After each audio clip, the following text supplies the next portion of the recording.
रामायण की एक रोचक कहानी। अहिल्या उद्धार।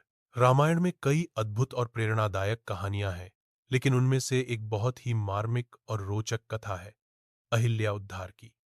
यह कहानी न केवल भगवान राम की करुणा और न्यायप्रियता को दर्शाती है, बल्कि यह भी सिखाती है कि पश्चाताप और भक्ति से मुक्ति संभव है। अहिल्या कौन थीं? अहिल्या महर्षि गौतम की पत्नी थीं।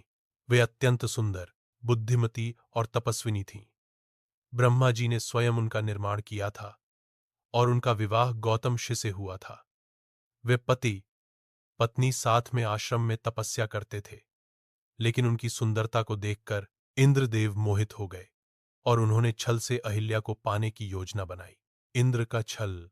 एक दिन जब गौतम ऋषि सुबह सुबह नदी में स्नान के लिए गए, तो इंद्र ने उनका रूप धारण कर लिया और आश्रम में पहुंच गए। अहिल्या इंद्र के वेश में आए व्यक्ति को अपना पति समझकर उन्हें पहचान नहीं सकी। कुछ क्षणों बाद असली गौतम ऋषि आश्रम लौटे और उन्होंने सारा दृश्य देख लिया। वे अपने तपबल से सब कुछ समझ गए। गौतम ऋषि का श्राप। गौतम ऋषि को बहुत क्रोध आया।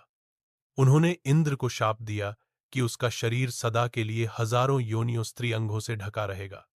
फिर उन्होंने अहिल्या को भी शाप दिया कि वह पत्थर की तरह निर्जीव हो जाएंगी और जब तक भगवान विष्णु के अवतार राम उनके चरणों को स्पर्श नहीं करेंगे, तब तक उन्हें मुक्ति नहीं मिलेगी। राम का आगमन। सैकड़ों वर्षों बाद जब भगवान विष्णु ने श्री राम के रूप में अवतार लिया और अपने गुरु विश्वामित्र के साथ जनकपुर की ओर गए, तो रास्ते में वे उस स्थान पर पहुंचे जहां अहिल्या पत्थर बनी थीं। जैसे ही श्री राम ने उस पत्थर को अपने चरणों से स्पर्श किया, अहिल्या फिर से मानव रूप में आ गईं। वह अत्यंत तेजस्विनी और शांत थीं।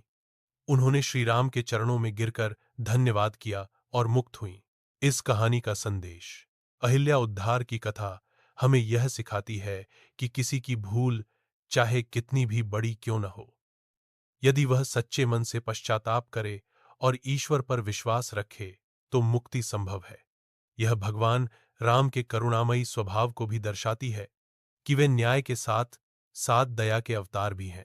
रामायण की यह कहानी आज भी लोगों के मन को छूती है और जीवन में नैतिकता, पश्चाताप और भक्ति की अहमियत बताती है।